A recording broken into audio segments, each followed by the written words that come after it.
Across hip-hop history, the gritty reality behind the music has sometimes led artists straight from studio booths to prison cells. In this video, we're spotlighting 10 American rappers who are currently incarcerated, what they're serving time for, and how it's affected their careers. This isn't about past arrests or probation. These artists are behind bars right now. Number 1. Daniel Hernandez, better known as 6ix9ine, is one of the most polarizing figures in modern hip-hop. He rose to international fame with breakout hits like Gummo and his rainbow-colored hair, but his success was overshadowed by serious legal trouble tied to his involvement with the 9 Trey Gangsta Bloods gang. In 2018, he was arrested on federal racketeering, conspiracy, firearms, and drug charges and ultimately pled guilty, agreeing to testify against fellow gang members in exchange for leniency. After serving 2 years in federal prison and being released in 2020, Hernandez was placed on 5 years of supervised release. But he repeatedly violated its terms in 2024 and 2025, including traveling without permission, failing drug tests, testing positive for controlled substances, and assaulting a man in a Florida mall, leading to a new 3-month federal prison sentence that began in January 2026 at the Metropolitan Detention Center in Brooklyn. This latest stint highlights how even high-profile artists can find themselves back behind bars if they fail to comply with the conditions of their release. Number 2. Chicago's Lil Reese emerged as a key voice in the drill movement with his gritty style and collaborations with Chief Keef, especially on the influential I Don't Like remix. Behind the music, however, Reese's life was marked by violence and legal struggles. In March 2022, he was convicted of aggravated assault for strangling his girlfriend, a serious charge that carried significant prison time. A judge sentenced him in October 2024 to 5 years in prison, and he remains incarcerated at the Garza West Unit in Texas, where he continues serving that term with a potential release in 2029 and eligibility for parole in 2026. Reese's case underscores the real-life consequences of violent conduct and how it can halt momentum in a promising career. Number 3. Tory Lanez, born Daystar Peterson, was once one of hip-hop's most promising stars, blending rap and R&B with hits like Say It, Love, and SNL performances that made him a household name.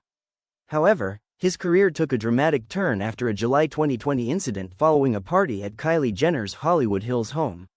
Lanez and fellow rapper Megan Thee Stallion were riding in an SUV with friends when an altercation broke out. Shortly after, Megan was shot in the foot. Initial police reports described her injury as glass-related, but later in August 2020, Megan publicly stated that she had been shot, and specifically accused Lanez of being the shooter, saying she feared both him and law enforcement. During the chaos that night, prosecutors charged Lanez in October 2020 with multiple felonies: assault with a semi-automatic firearm, illegal possession of a loaded firearm in a vehicle, and negligent discharge of a firearm, all tied to the shooting. He pled not guilty and the case became a major media event, touching off debates in the hip-hop community about celebrity accountability, gender dynamics, and the criminal justice system. In December 2022, a Los Angeles jury found Lanez guilty on all charges after testimony revealed that he had fired at Megan's feet as she walked away from the vehicle, leading to surgery to remove bullet fragments. Prosecutors highlighted that after the shooting, Lanez tried to undermine Megan's credibility and spread misinformation about what happened. Despite his legal team pointing to his struggles with alcohol, trauma, and his previous lack of a criminal record, the judge, David Hereford, determined a lengthy prison term was warranted. In August 2023, Lanez was sentenced to 10 years in a California state prison, with credit for time already served. He could have faced over 20 years. Megan did not attend the sentencing but issued a statement through prosecutors demanding he face the full consequences of his actions and calling his conduct heinous. The conviction also triggered a protective order and potential immigration consequences for Lanez as a Canadian citizen. While in prison, Lanez has faced additional challenges, including being stabbed multiple times by another inmate in 2025 and hospitalized with collapsed lungs, though he reportedly stabilized and remained communicative afterward. This incident underscored the dangers he faces in custody, especially given his celebrity status. Today, Tory Lanez is serving his sentence behind bars, with some supporters still claiming procedural issues in his trial and expressing hope for appeals, while others see his conviction as a landmark moment in holding artists accountable for violent actions. Megan, meanwhile, has continued rising in fame, winning awards and chart success while often speaking about the trauma and pain from the incident. Number 4. Houston rapper South Park Mexican, SPM, born Carlos Coy, was once a trailblazer for Chicano rap, founding Dope House Records and releasing music that resonated with growing Latino hip-hop audiences. But his legacy is deeply marred by his criminal conviction.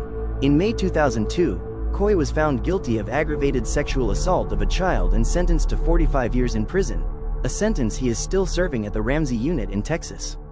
Though he continues to record and release music from behind bars and has maintained a following among some fans, his lengthy imprisonment, with a projected release date in the 2040s, stands as one of the longest in hip-hop history. Number 5. Brooklyn rapper Casanova, born Caswell Sr., was one of the most promising street rappers to come out of New York in the late 2010s. Raised in Brooklyn, Casanova grew up surrounded by gang culture, violence, and incarceration, experiences that later shaped both his music and his real-life legal troubles. Before rap, Casanova was already familiar with prison. He previously served time in the mid-2000s for robbery and assault, an experience that delayed his music dreams but also hardened his image. When he finally began taking rap seriously, his authenticity resonated. His breakout came with songs like Don't Run and Said Trippin', which caught the attention of industry executives and major artists. Casanova's gritty voice, aggressive delivery, and street credibility helped him secure a deal with Roc Nation, putting him in a position many former inmates never reach. As his career grew, Casanova became increasingly visible in the industry, collaborating with artists like Fabulous, Chris Brown, and a boogie wit Da Hoodie. But behind the scenes, federal investigators had already been building a case against him.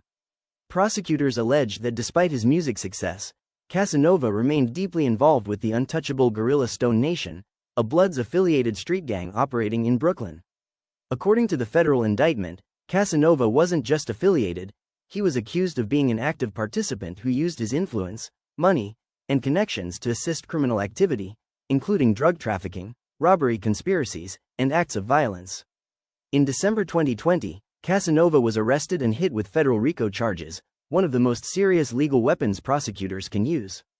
The indictment painted him as part of a criminal enterprise responsible for shootings, assaults, and narcotics distribution. Authorities claimed Casanova helped finance gang activity and participated in orchestrating violence, including alleged involvement in a shooting tied to a dispute over gang loyalty. The charges stunned fans, especially because Casanova had recently been advocating publicly for peace and distancing himself from street life. Despite pleading not guilty at first, the weight of the federal evidence, including wiretaps, cooperating witnesses, and social media activity, made the case difficult to fight.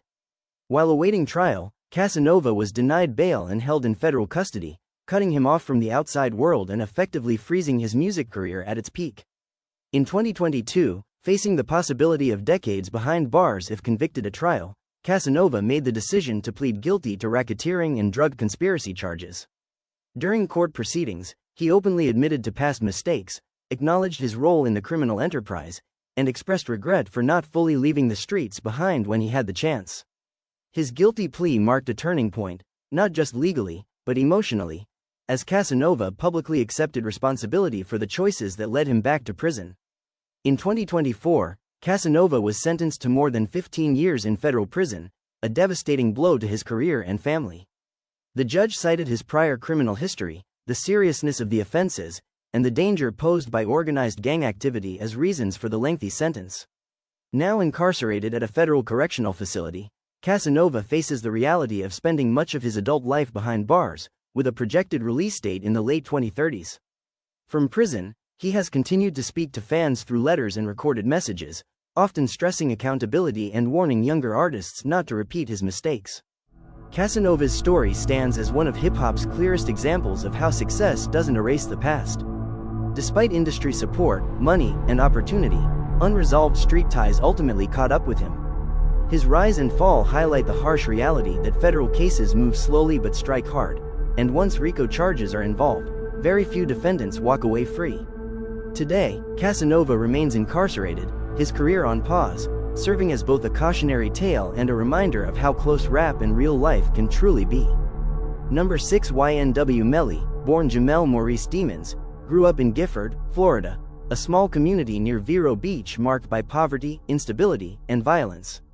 Raised primarily by his mother, Melly's childhood was turbulent, and he was exposed to crime at a young age. He began writing music as a teenager, using rap as an outlet to cope with trauma, depression, and anger. By his mid-teens, Melly was already in and out of trouble with law enforcement, including a 2015 arrest for shooting into a crowd at his high school, an incident that foreshadowed the violence that would later define his public image. Despite these early warning signs, Melly's musical talent was undeniable. His emotional delivery, melodic style, and ability to express pain set him apart from many artists in the SoundCloud era. Melly's career took off in 2018 when his song, "Murder on My Mind," went viral. The track told a vivid story about killing a friend, and while Melly initially described it as fictional, many listeners later revisited the lyrics with unease. The song climbed the Billboard charts, turning Melly into a breakout star almost overnight. He followed up with successful projects, collaborations with major artists, and co-signs from industry heavyweights. To fans, he was a troubled genius, someone whose music felt raw, honest, and emotionally unfiltered. Behind the scenes, however, tensions were growing within his inner circle, particularly among members of the YNW collective, which included close friends YNW Juvie, Anthony Williams, and YNW Sackchaser, Christopher Thomas Jr. In October 2018, Juvie and Sackchaser were found dead in a vehicle in Florida, initially believed to be victims of a drive-by shooting. Melly publicly mourned their deaths and even dedicated music to them, but investigators soon began questioning the official story. Ballistics evidence and trajectory analysis suggested the shots were fired from inside the vehicle, not from another car. Phone records, GPS data, and surveillance footage reportedly placed Melly at the scene, contradicting early statements. In February 2019, Melly was arrested and charged with 2 counts of premeditated first-degree murder, accused of killing his 2 friends and then staging the scene to look like a drive-by. The arrest shocked the music world. Melly was only 20 years old at the time and was rapidly becoming one of the most successful young artists in hip-hop. Prosecutors alleged that Melly shot Juvie and Sackchaser inside the car and later enlisted the help of another associate to dispose of the vehicle.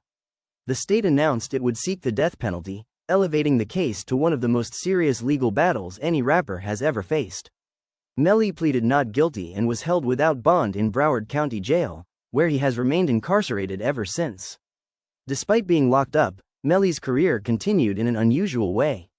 His label released music recorded before his arrest, including albums that performed well commercially.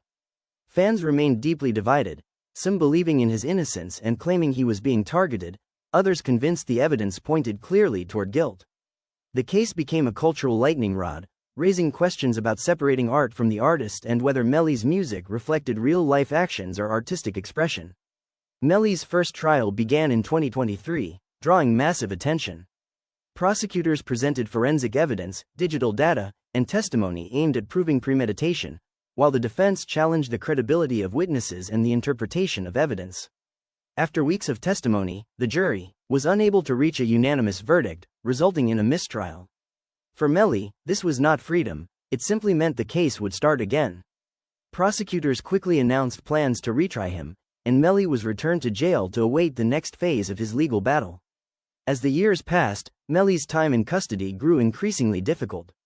In 2024, he faced additional charges related to alleged witness tampering, with prosecutors